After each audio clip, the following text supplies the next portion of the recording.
This morning, we are wrapping up our four-part series highlighting a North Central Montana Veterans Treatment Court program. We've talked about how the program works and heard from veterans about the impact it's had on them. What we haven't talked about yet is challenges. Here's MTN's Tim McGonigal. Through these doors is Cascade County Veterans Treatment Court. It has an extremely high success rate. In fact, staff say it's about 94%. But even with those promising numbers, the program still faces its share of obstacles and challenges. Next one's Firehouse, $15. Looking for ways to afford weekly incentives for participants of Veterans Treatment Court is just one example of a need for increased funding. While the program does get money from the state, it spends a lot of time seeking grants. We do spend more time than I think we should.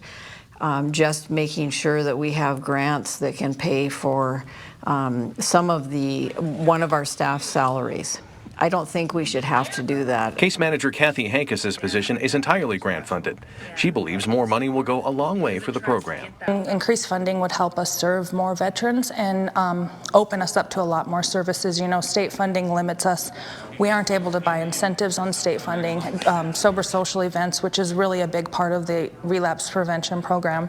In addition to state money and grant funding, participants also pay fees for reaching milestones in the program, although they're not turned away for their inability to pay. Judge Bess says she tries to run the program in as lean a fashion as possible and isn't asking for an enormous amount of money. I would just like to have a sustainable budget that comes directly and completely from the state, that allows us to do our work without worrying about whether we're going to have money next year. Money isn't the only issue.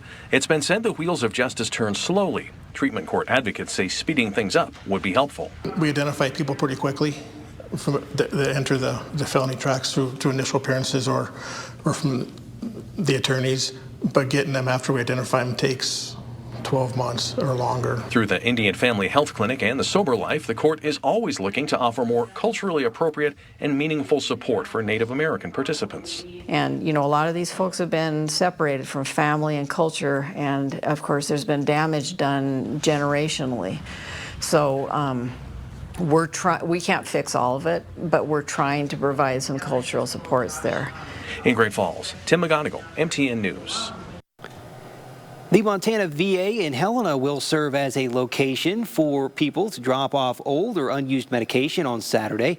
Saturday is National Drug Take-Back Day. The day is held twice a year and is meant to help prevent abuse and misuse of drugs by collecting and safely disposing of medication. More than 16 million pounds of medication have been collected nationwide since the program began. To find a collection site near you, go to dea.gov/takeback day.